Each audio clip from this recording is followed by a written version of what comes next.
Hey, what's up, everybody? It is Thursday, September 29th. Somebody asked me, where's Mike? Where's your cowboy hat? I still got it. I love this thing. I walk around the streets of New York City with this. People looking at me like, what's this guy doing? It's New York. It's not Texas. All right, let's talk. So, we had another down day today. Yesterday was a pretty good positive flow day. 24 billion net positive flow. It was a 40 billion leading spending flow day. That was because we had a Social Security payment yesterday. I think I mentioned in the video yesterday, I wasn't sure if we had one more left. Well, we did. We had one more left this month, and it was yesterday. So we had a 40 billion leading spending flow, and then once you subtract taxes out of that, it was a 24 billion net positive flow. So that's good. We now have 2 days in a row of net positive flows, and the drain in September has now been reduced to 120 billion. But that's, it's still big. Big. And tomorrow we will get about a 64 billion net positive flow. So that'll bring us down to a drain of 56 billion for the month. We still got to recover this, but looks like we're turning the corner here.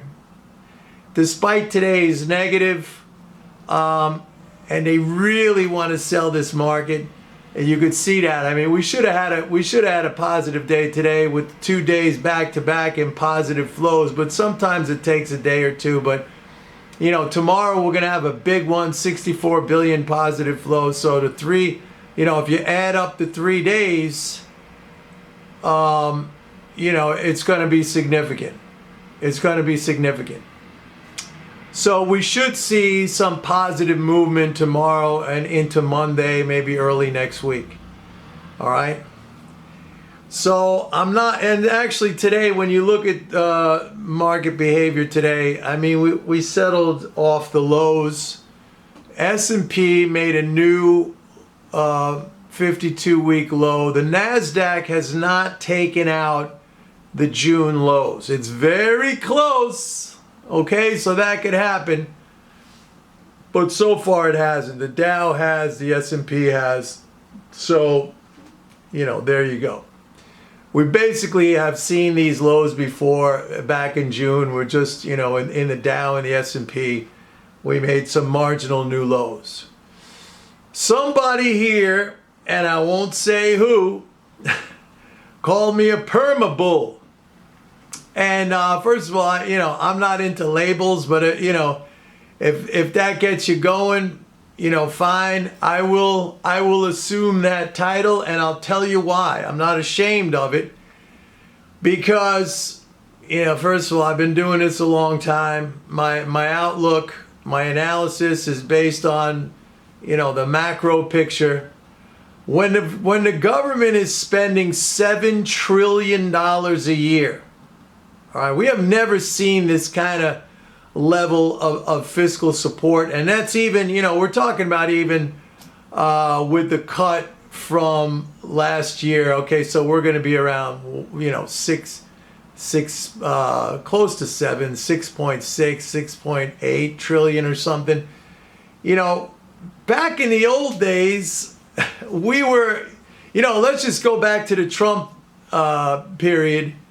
We were doing like 4.5 trillion, and that was a booming stock market. Now I get it, there was actually a period during his term that rates were going up. I mean, Yellen, when she was Fed chair, she was raising rates from December 2015, and then Powell took over, and then he started cutting rates in March 2019.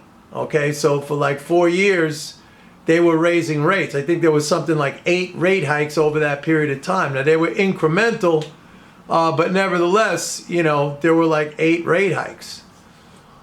So, and we had we basically had a bull market until like December 2018 when everybody started to panic. But, one of the things happening at that time was like the Fed was taking reserve balances down below the required threshold for banks.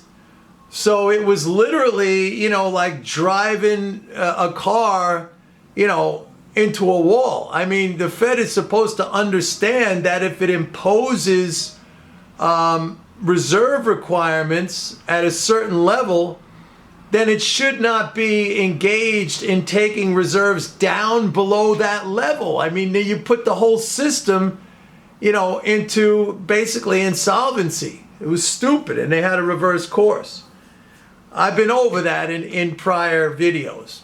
So getting back to this thing, I'm a permabull. Yeah.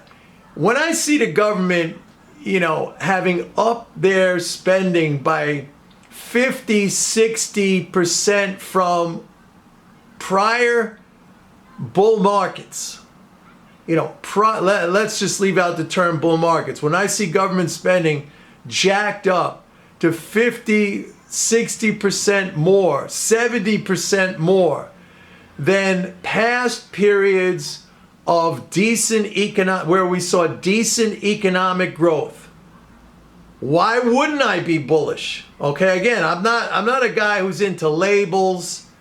All right, if that's your thing, go for it. I don't care. You could throw it at me all day long. I don't care. Now, if I saw them, and by the way, just let me state, and I know that people who have been following me for any length of time, I said at the end of last year, look, we're going to have some major reduction in fiscal in 2022. Like I was preparing for that. I was warning of that. Okay? And then, I think it was like January, I don't remember, January or February, I said, hey, the government's running a surplus for the month. I think it was January. Go back and watch my videos back then. I said, this is no good, a surplus for the month. And we're doing it again now. They're draining the swimming pool. If I saw the government now locked in on running surpluses like month after month after month, I'd be the most bearish guy out there, okay? Especially with a trade deficit. I mean, it's one thing if we were running a trade surplus, a big trade surplus, then basically that means the foreign sector is providing the deficit spending, all right? But we're not. So if I saw that happening, I'm a bear and I stay a bear as long as that's the case. But when even now with the reduction in the deficit compared to last year, right? The deficit last year was almost 3 trillion. It was like 2.9 trillion. Right now we're running a deficit of about 1 trillion. I mean, even 1 trillion, that's a huge decline from last year. But compared to anything historically, that's like, before the pandemic, if anyone was talking about $1 trillion budget deficit, we'd be like, whoa. But now it's like, oh yeah, and Biden is like cheering it, like he's bragging about it, like, hey, the deficit's only $1 trillion. I brought it down by 2 trillion, and I've acknowledged that the reduction in the deficit, that magnitude, that 2 trillion has taken us from economic growth of like 10% or 8% down to flatlining. So, yeah, I've acknowledged it. But as long as we're having these net positive flows, and I admit it's been kind of bumpy, but it's still going to stay net positive. I mean, we're not coming down, even in the new fiscal year, we're not coming down from 6.5, 8 trillion. So yeah, I'm going to stay bullish. Now, I understand that because of this craze of monetarism, and that's all anybody looks at, right? What are central banks doing? And yesterday I did a big rant over that. And I've been saying for how long, monetarism is a sickness. It's a failed policy.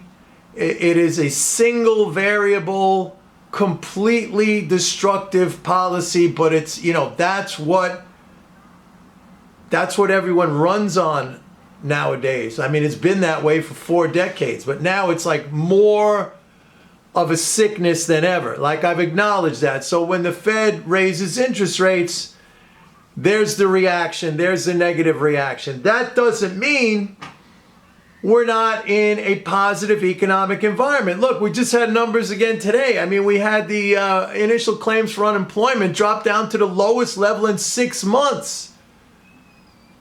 The Fed keeps trying to engineer a recession, and we still have a positive growth forecast for the third quarter. Not by much, but we still have a positive growth forecast for the third quarter. And I've been citing a whole bunch of different economic data that has been coming out recently that shows we're in a positive environment.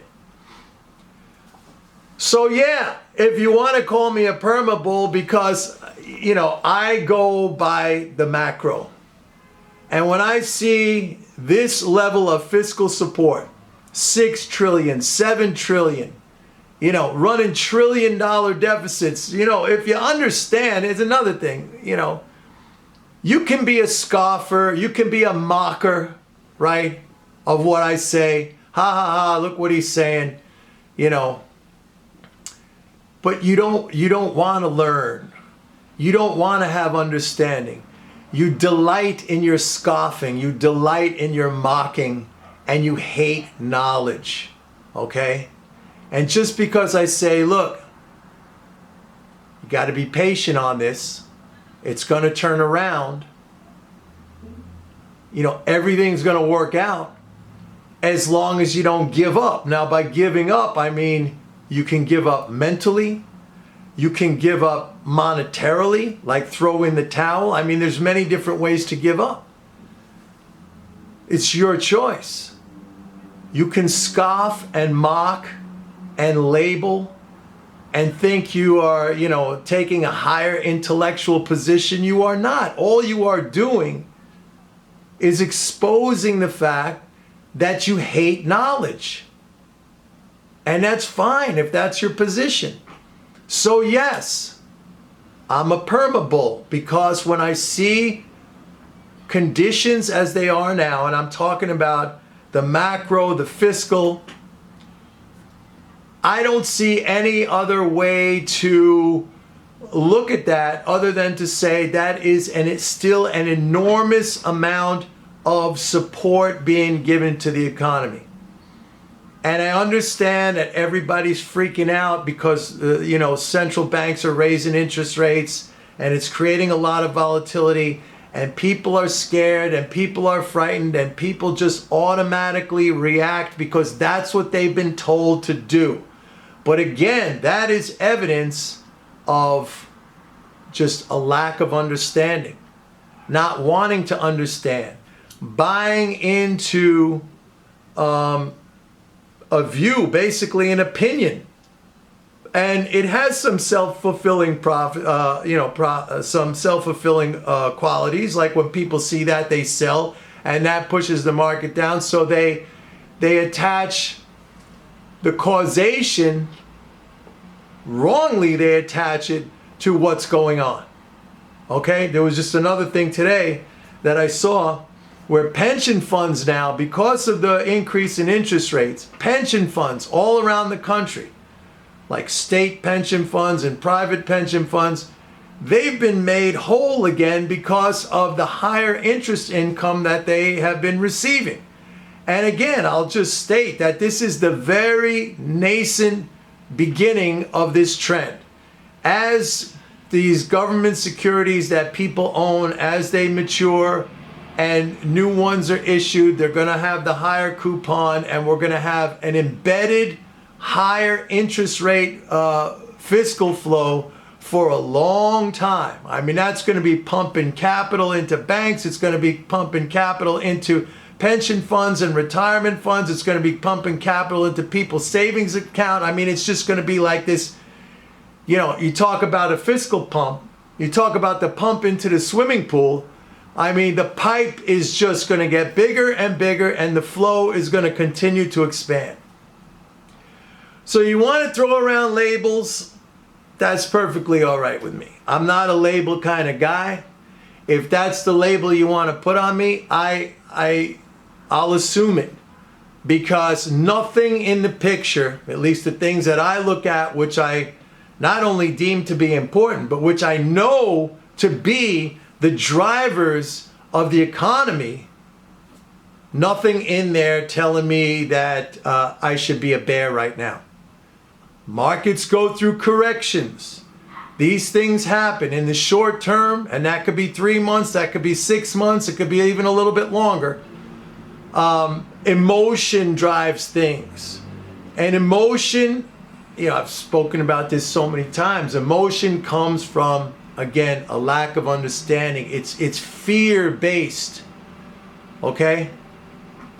Fear and greed. You know, you get it at the top too. When we're at tops and people are like, I gotta get in, the FOMO, the fear of missing out. Not rational, but just chasing after. You know, when I give my courses, and on these video courses that I've done in the past, like the Forex video course, which by the way you can still buy on my website, I talk about mental game. A big part of it is mental game, about how, you know, you got to keep your emotions in check. I spoke here about alignment. You know, I spoke, and there's other elements to the mental game that I talk about, you know. But keeping emotions in check is a lot easier when you have understanding. Like, you don't fear as much. I'm not saying like it's a cakewalk. I mean, there are days when the market's down big and I'm like, you know, I'm pissed off. Because a lot of it is happening, again, because of this kind of stampede reaction, this crowd behavior, you know, the madness of crowds. Read that book by John McKay, Extraordinary Delusions and the Madness of Crowds. It goes through historically periods when we've seen all kinds of crazy behavior and bubbles and stuff like that. It's a fascinating book. I'll put the link in the description below. So anyway, yeah, that's it. You want to call me a perma bull? That's fine. Go right ahead. Because again, the conditions, not only that I look at, but the ones which I know to be the drivers of the economy, they're still on green for me. And yes, interest rates have gone up and the Fed is threatening more interest rate hikes, and I understand that in the short term there's going to be crowd behavior based on that. But you got to look past that. You got to look past that. Everything is fine. Everything's going to be fine as long as you don't give up.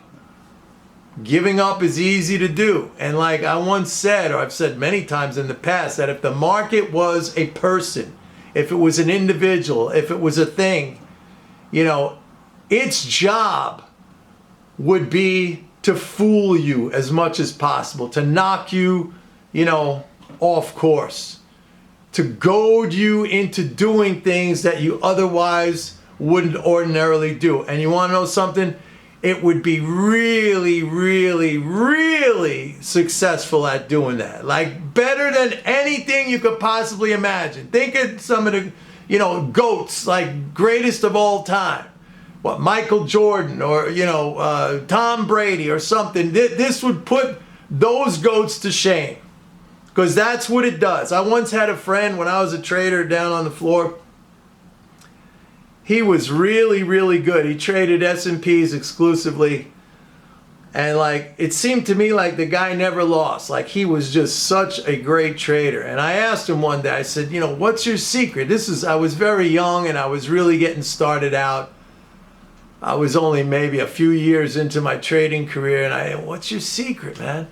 And he says, I try to figure out what the market could do to fool the most amount of people.